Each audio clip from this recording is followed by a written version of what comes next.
Hello students. Today we will discuss about the nerve supply of intestine. Now most of the time you have this question in exam, write down the nerve supply of a small intestine or the nerve supply of the large intestine. So today we will discuss that what to write in exam, how to write in exam.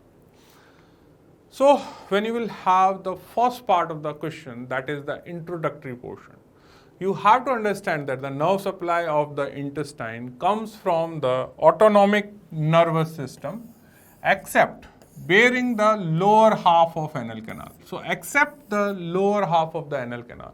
Why lower half of the anal canal? Because the lower half of the anal canal receives the nerve supply from the pudendal nerve, which is not the part of autonomic nervous system. So when you are writing the first line in your answer, the first part is that it comes from autonomic, that is involuntary. Now when you will have the next part is that the autonomic nervous system is a motor system of the muscles of the intestine, blood vessels and secretory gland. So this is the very important concept to understand, that whatever the muscles are present in your small or large intestine, or even the organs which are present in abdominal cavity, they are having the smooth muscles, and you know that smooth muscles are involuntary, which are actually controlled by autonomic nervous system. So autonomic nervous system will supply the muscles which are present in small intestine, large intestine, like circular muscles, longitudinal muscles, plus it will supply the blood vessels which are running in the wall and the secretory glands. The cells which are actually responsible for your this sympathetic or parasympathetic supply, that cell body of those neurons or the preganglionic neurons for the small intestine or the colon are located in the spinal cord. Why we are using the word spinal cord? Now when you are talking about the nerve supply for the colon, we are using the word spinal cord because you know that the sympathetic outflow is known as thoracolumbar outflow. Sympathetic outflow is known as thoracolumbar outflow, while the parasympathetic is known as craniosacral outflow. Now we are having the word cranial, and here it is spinal, that means sacrum, it is spinal, that is thoracic, it is spinal, that is lumbar. Now this cranial component is present in the cranial nerves which are responsible parasympathetic supply. Now these parasympathetic supply comes from the vagus nerve.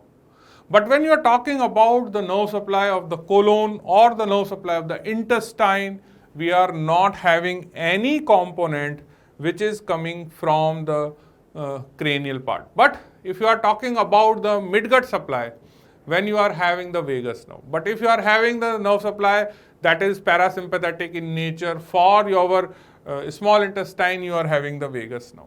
So these neurons may be present in the brain, that is the brain stem, or these neurons may be present in the spinal cord, but you have to understand that what is the source. If you are talking about purely and purely the sympathetic supply, then the source is spinal cord. But if you are talking about the parasympathetic supply, you are having the two sources, cranial nerves and spinal nerve. So this is the thing which is written here. Now we divide the nerve supply for the reading purpose in the two parts, the nerve supply of the midgut components and the nerve supply of hindgut components. Now when you are talking about the midgut components, as I already told you, you are talking about the midgut supply which is coming from the parasympathetic of vagus nerve. So here you are having the two parts in each supply, sympathetic and parasympathetic. Now sympathetic supply is for the midgut is T11 to L1 component. So it is a thoracolumbar, but it starts from T1. But for the midgut, the T11 comes in the picture. So it is T11 to L1. For the hindgut, the sympathetic supply comes from the lumbar sympathetic nerves, and these lumbar sympathetic nerves are coming from L1 and L2 segments of the spinal cord, which are the lowermost part of thoracolumbar outflow. When you have the parasympathetic, again in the hindgut, the parasympathetic supply comes from the spinal cord S2, S3, S4 segment. What does it mean? That when I am writing in the exam, I will write the supply of midgut derivatives and hindgut derivatives, and there are two supply, sympathetic supply and parasympathetic supply. Now in the sympathetic supply, the source is your T11 to L1. Here the source is L1, L2. Here the source is vagus nerve, and here the source is S2, S3 and S4 segments. Clear? So this is very clear now that when you are writing in exam, the nerve supply you can write down in this way also. Now we'll move to the next part, that this is something is important to understand. Now once you are writing the introduction part, you are writing which part of the intestine are supplied, that is the muscles of the wall, blood vessels, glands. Then you have already discussed that what is the source of the sympathetic and parasympathetic. But the important thing is that how the nerve supply approach the intestine. So nerve supply approaches the intestine by the two way. One is the extrinsic neuronal system and intrinsic neuronal system. Now this intrinsic neuronal system is known as enteric neuronal system or enteric nervous system, which is autonomous and it acts independently. Now when you are having the extrinsic nervous system, now what is the literal meaning of extrinsic nervous system? Extrinsic nervous system means that once the nerves are coming out from the spinal cord, how they will approach up to the wall of your intestine. So that part is the extrinsic. But once you will enter into the wall of your intestine, then it is become enteric or intramural or intrinsic nervous system. So extrinsic nervous system is having two sets of the fibers which are going to or coming from the intestine. So the extrinsic nervous system is having the nerve which are going to the intestine and coming from the intestine. Both sympathetic and parasympathetic nerves are distributed to the gut through the extrinsic nervous system. What does it mean? Now suppose you are having the tube. Now this is the tube of the intestine. Now when you are having the nerve supply, now this is the nerve which is approaching and this is the nerve which is coming back. Now this is known as extrinsic nerves. So they are now forming a nerve, and this nerve is known as extrinsic nerve. Now in this nerve you are having the fibers which are motor and you are having the fibers which are sensory, and this is the connection to your spinal cord. So this is your spinal cord. So from the spinal cord to the gut intestine, this part is become extrinsic nervous system. Clear? So the extrinsic nervous system is having the sympathetic. So these red color arrows may be sympathetic, may be parasympathetic. Now the sympathetic nerves are having inhibitory action on the peristalsis, while the parasympathetic nerves are having stimulatory action on the peristalsis. Now what is the extrinsic neuronal system? So when you are talking about this area, you are having the multiple structures through which the nerve fibers from spinal cord approaches the wall of intestine. So what are the names you have to write down in exam under the extrinsic neuronal system? First you have written the introduction of this system, then you will have some names like aortic plexus, superior mesenteric plexus. These names are very frequently comes when you are reading it in the book. So first is the plexus around the aorta. Now around the aorta you are having the three main arteries: celiac, trunk, superior mesenteric artery and inferior mesenteric artery. So from this aortic plexus there is a offshoots, and these offshoots continue with the respective artery, and with these arteries they will have the approach to the destination, that is your organs. So further the aortic plexus is divided into the three parts of its offshoot. It can be celiac plexus, superior and inferior mesenteric plexus. Now this inferior mesenteric plexus, which is the lowermost offshoot or continuation of this aortic plexus, enter into your pelvis, and where the name will change, it is now known as superior hypogastric plexus, and this also continue in the lower part of the pelvis. Apart from that, in the pelvis you are having the source from S2, S3, S4, which is your sacral segment of the spinal cord, and that is your pelvic splanchnic nerve, and it is also known as nervi erigentis. So my dear friends, you have to write down the heading of extrinsic neuronal system. That means how the nerves will come out from the spinal cord and reaches up to the intestine or any organ of the abdomen. So in between the spinal cord and the organ, you are having one part is the plexus. Now these plexes also having the neuronal bodies in between them, and these are known as ganglia. And these ganglia are present along with the aorta, and they are lies in front of the vertebrae, so they are known as prevertebral or collateral ganglia. So what will happen, that all these plexes contains the sympathetic collateral ganglia or prevertebral ganglia, which are having preganglionic sympathetic fiber synaptic sites. What does it mean? Now suppose you are having this image in exam. Now you have to understand first this image, that in this image you are having this yellow color plexus. Now these plexus which are present here on the abdominal aorta and continue in lower down in the pelvis is nothing but it is a plexus of the nerves. Now I am saying that these nerves are the part of extrinsic neuronal system. That means the fibers those will come out from these nerves will follow the branches of celiac trunk or the branches of your superior mesenteric artery or the branches of inferior mesenteric artery. These plexes are receiving the fibers from the spinal cord. So the spinal cord is present posteriorly inside the vertebral column. Now suppose we'll take out the spinal cord and we'll place the spinal cord here. Now this is the spinal cord. We have taken out from the vertebral canal and we have placed here. Now there has to be a connection from the spinal cord to these plexes. So what will happen? The autonomic nerve supply will come out from the spinal cord, passing through the nerve, approaching to these plexes. And these nerves are now become the part of extrinsic nervous system along with the plexus. So what are the name of these nerves? They are known as splanchnic nerves. They are known as splanchnic nerves. Clear?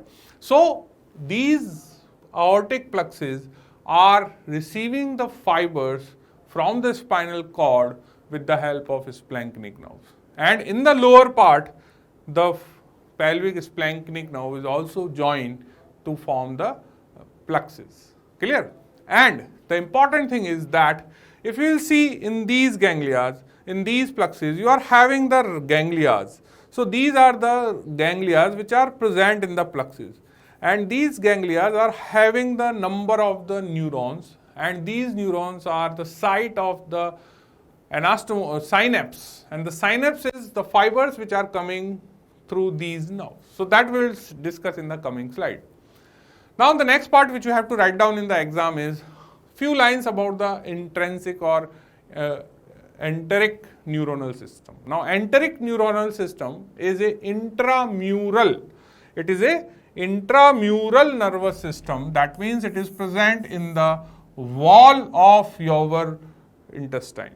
So the intrinsic or enteric nervous system consists of two groups of the plexes, and these are located into the wall of your colon or the wall of your intestine.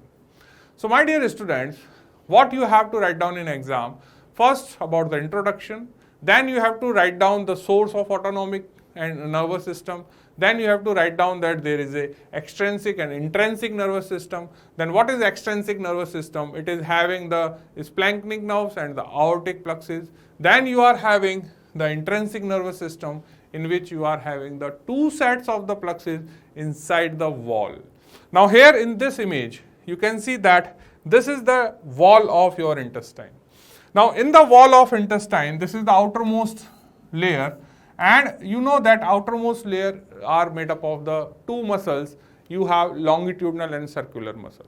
So between this is your longitudinal muscle layer and this is your circular muscle layer.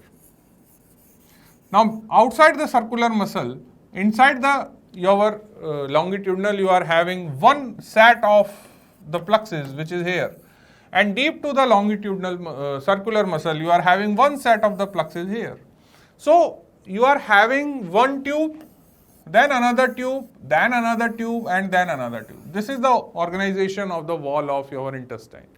Now here you are having the two sets of the plexus. One plexus is present here and one plexus is present here. Now what is the line of demarcation?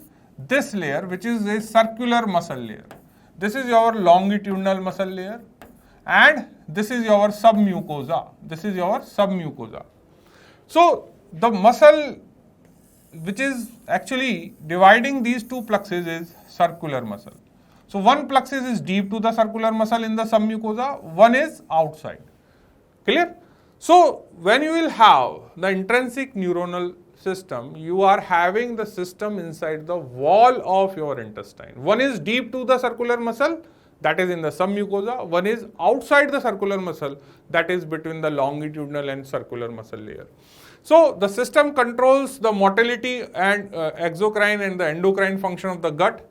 It involves in the intestinal immune regulation and inflammatory response. So this is the function of these two plexus, which is autonomous plexus. And the name of these plexus are, one is known as messiner's plexus or the submucosal plexus, which lies deep to the circular muscle. Second is known as enteric plexus, or it is also known as Auerbach's plexus. Clear? So what is the position, which I already told you, that messiner's plexus is present in the submucosa, that means deep to the circular muscle layer, and the enteric plexus is located between the inner circular and outer longitudinal, which is known as Auerbach's plexus. Now this enteric plexus, because it is present between the circular and longitudinal muscle layer, so it mainly controls the muscular activity, that means the peristalsis. So what is the main action of the enteric plexus? That it controls the intestinal motility, that means the peristalsis. But the messiner's plexus are present deep to the circular muscle layer in submucosa, so they are mainly concerned with the control of the glands, that means the secretory control. Clear? But I am saying this again and again that it is a autonomous system, but still it work under the effect of autonomic nervous system also. So sympathetic supply of the intestine, it comes from the splanchnic nerves. So from where the splanchnic nerves are coming? Splanchnic nerves are coming from the spinal cord, and these nerves are carrying the preganglionic fibers, which we will discuss, not by the cranial nerves. Clear? So sympathetic fibers are thoracolumbar outflow. That means there is no role of any cranial nerve. Cranial nerves are not having any kind of sympathetic flow. Now, what is splanchnic nerve? So, my dear students, this part you should not write in exam, otherwise it will become unnecessarily lengthy. It is just to understand the concept. So, we have finished our exam question at this slide, that you have written about the introduction, you have written the source, you have written about the enteric and extrinsic nervous system, their components and their location. Now, when you will have the splanchnic nerve, now this word is coming again and again. So I am saying only one thing about the splanchnic nerve, that splanchnic nerve is a part of extrinsic nervous system, which is a connection of this plexus around the aorta and your spinal cord, which is particularly we are talking particularly about the thoracolumbar outflow. So from this thoracolumbar outflow, the nerves will pass through the sympathetic chain and they will come out without relay, and they will relay here into the ganglia which are present into this plexus, that is aortic plexus. And from the aortic plexus ganglia, the postganglionic sympathetic fibers will go to the destination. So my dear students, what is splanchnic nerve? So splanchnic nerve means a connection. And what is the connection? Connection between the prevertebral ganglia of the abdomen and the ganglia of the sympathetic chain. So this is the sympathetic chain which is present on both right and left side, and from the sympathetic chain you are having the nerves which are approaching to the ganglia which are present here in the prevertebral region. And these sympathetic chain ganglia are receiving the fibers from the thoracolumbar segment of spinal cord. So it is just a communicating channel. Now this channel is having both the fibers which are output of the spinal cord and input of the spinal cord. So it is having the afferent as well as efferent. Now this is something is very important to understand, and these are coming from the abdominal viscera, so they are known as visceral efferent. Visceral efferent means they are going to supply viscera's muscle, that means smooth muscles. And they are visceral afferent, that means they are carrying the sense from the viscera, and most of the time these are the sense of the pain from your abdominal viscera. So what is the source of the splanchnic nerve? The source of the splanchnic nerve is the neurons. And where these neurons are present? In thoracolumbar segment. What does it mean? From T1 to L2 segment of vertebral column. Spinal cord. So the visceral motor neurons. So now these neurons are more specifically known as visceral motor. That means they are supplying the muscles of your viscera. And these neurons are located into the intermediolateral horn. Now generally when you will have a classical segment of the spinal cord, you are drawing the H-shaped horn or you can say the gray matter of the spinal cord. But from T1 to L2, that H is also having a side extensions which are known as lateral horn. And that lateral horn consists of the outflow for your sympathetic supply. And those neurons are known as visceral motor neurons from T1 to L2 segment. So these axons of motor neuron leave the spinal cord via the ventral root. Now we know this very well that when you will have the spinal cord is having the two roots. Spinal nerves are having the two roots. One is coming from the dorsal side and one is coming from the ventral side. Now this ventral root is known as motor root and this dorsal root is known as sensory root.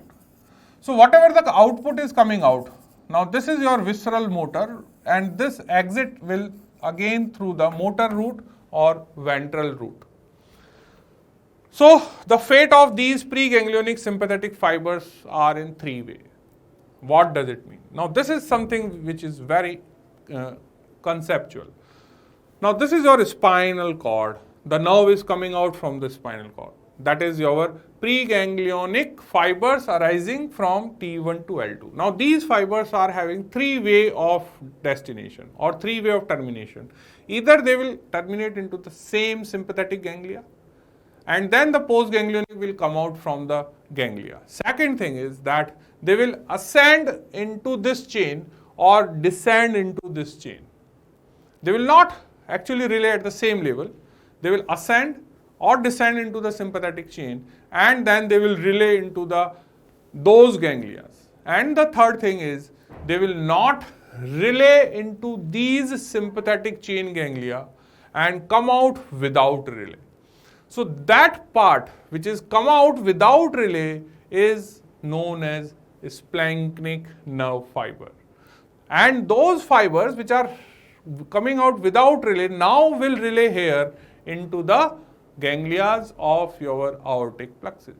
So there are three ways of the termination. The first way of the termination of the fibers is that I told you. The first way is that they will terminate at the same level into the sympathetic ganglia. Second way is they will ascend or descend into the sympathetic chain. And the third way is that they will come out from the sympathetic ganglia without relay into the trunk. And this is what we are actually talking today about, that these are coming out without relay or without synapse into the sympathetic ganglia, and they are splanchnic nerve outflow.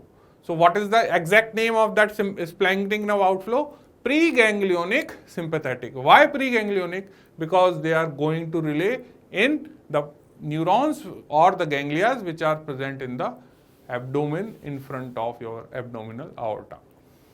So here in this diagram, we will see what actual thing which we are talking about. So this is the source. Now this is the intermediate horn. Now from that you are having the exit through the ventral root. Now this ventral root is then joining the communicants. Now this is known as white communicants, white rami communicants.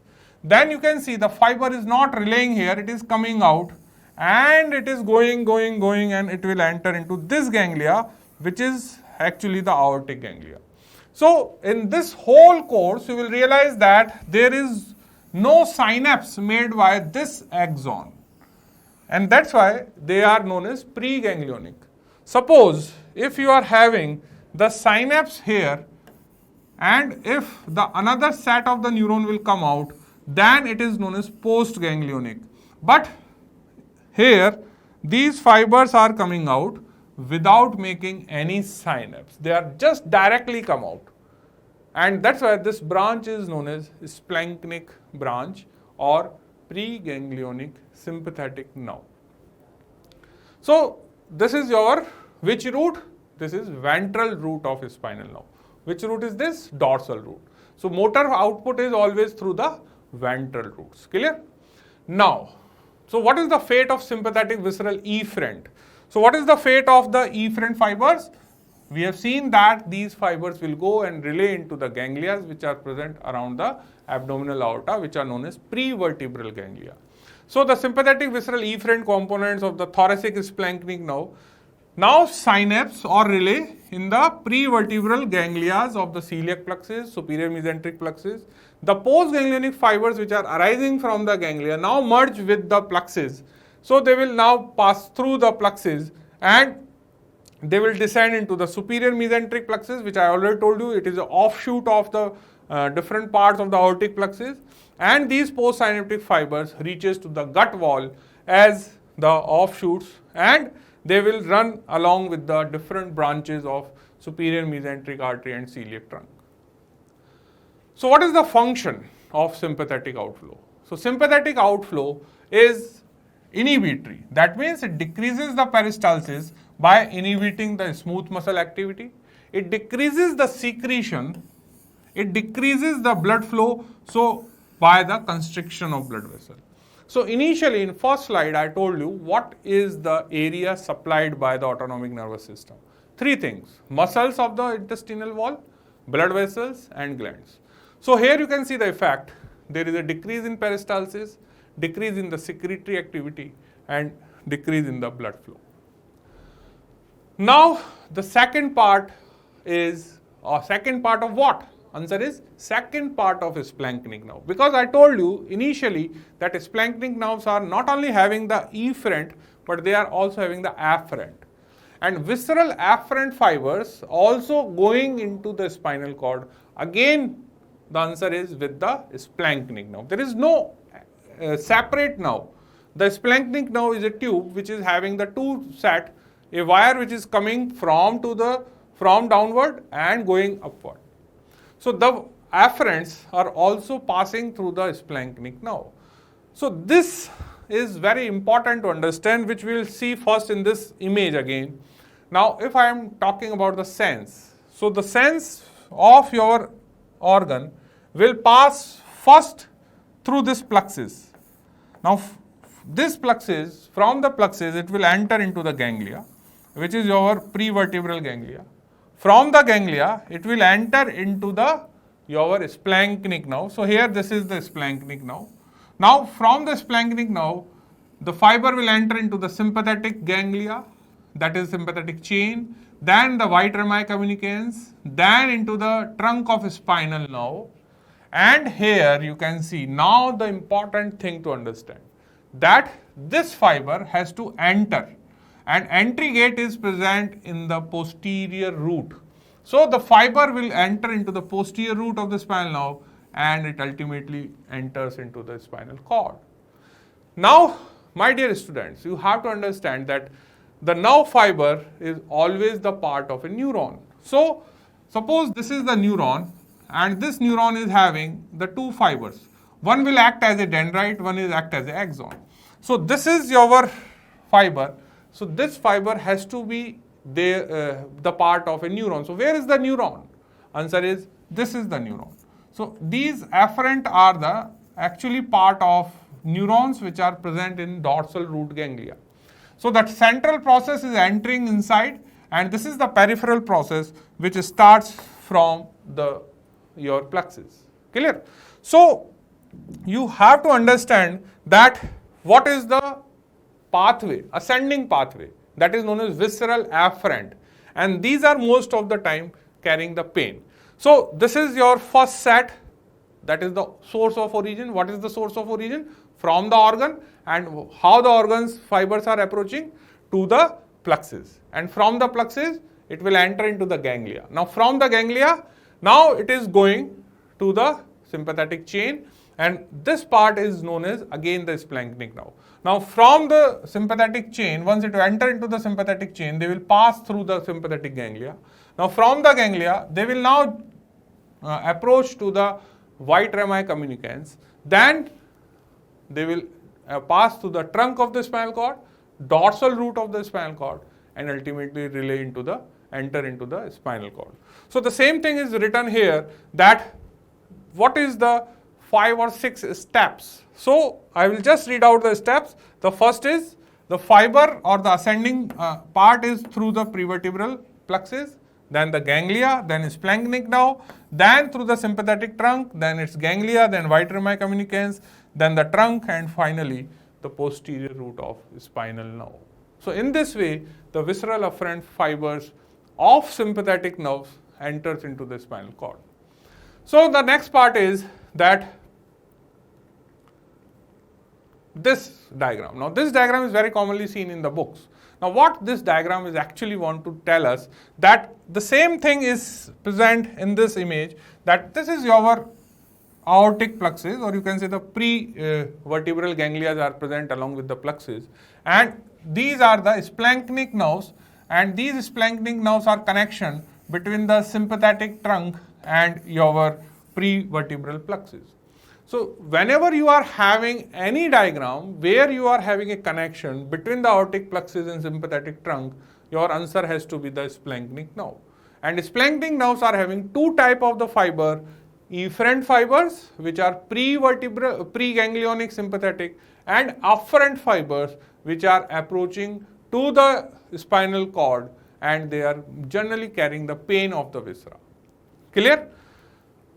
Now, the visceral afferent cell bodies are located into the dorsal root ganglia, which I already told you. This is again the question of your exam. And the spinal segments receive afferent input from the abdominal viscera, as the same those contains the visceral efferent neurons.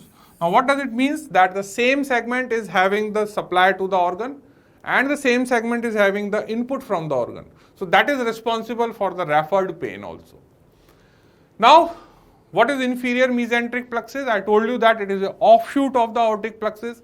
So, aortic plexus is forming the superior mesenteric. The superior mesenteric will more extend along with the inferior mesenteric artery, and it is going to form your inferior mesenteric plexus. And this inferior mesenteric plexus will supply the derivatives of hindgut. But, dear students, here the most important thing which you have to understand, that this inferior mesenteric plexus reinforced by the L1, L2 nerves, which are known as lumbar splanchnic nerve, because we have seen initially that the hindgut derivatives are receiving sympathetic supply from L1, L2 segment. So, lumbar splanchnic nerve will reinforce the inferior mesenteric, plus the parasympathetic part is also not coming from the vagus. You are having the S2, S3, S4 sacral segments. Those will give the pelvic splanchnic nerve, which joins the inferior mesenteric to approach your gut wall. So, the inferior mesenteric sympathetic input from the inferior mesenteric plexus is reinforced by the lumbar splanchnic nerve, and the inferior mesenteric plexus become the pre-sacral as you will go downward, and ultimately it continues as a superior hypogastric plexus which lies in front of the sacral promontory. Clear? The last thing is that what is the source of parasympathetic supply? So the parasympathetic supply source, I already told you that hindgut is supplied by the pelvic splanchnic nerve, and it also approach to the colon by the hypogastric plexus. So in this diagram you can see that these are the nerves which are present into your pelvis, and from here, from this S2, S3, S4, you are having the pelvic splanchnic nerves which are coming out from the ventral foramina of the sacrum, and then these parasympathetic supply will reinforce or enters into the hypogastric plexus to supply the hindgut derivatives. Clear? So this is something is important to understand again, that whenever you are talking about the nerve supply of abdominal viscera or the gut tube, you have this diagram again and again, and this diagram is showing only the two things, that there are the presence of the plexus and the ganglia, and these ganglia are, again I am saying, having the sympathetic neurons to give rise the postganglionic fibers. Clear? So now at the end of this session, it has to be very clear in your mind that if you are having the question in exam, write down about the nerve supply of the gut tube, you have to write down the two sets of the part. One is the derivatives of the hindgut and midgut supply, and second, what do you mean by enteric nervous system and extrinsic nervous system. And enteric nervous system is an autonomous nervous system which is having the two sets of the plexus inside the wall of the intestine, and extrinsic nervous system is having two sets. One is the splanchnic nerve, and second is the plexus and the ganglia present around the abdominal aorta. So this is all for today's class. Thank you.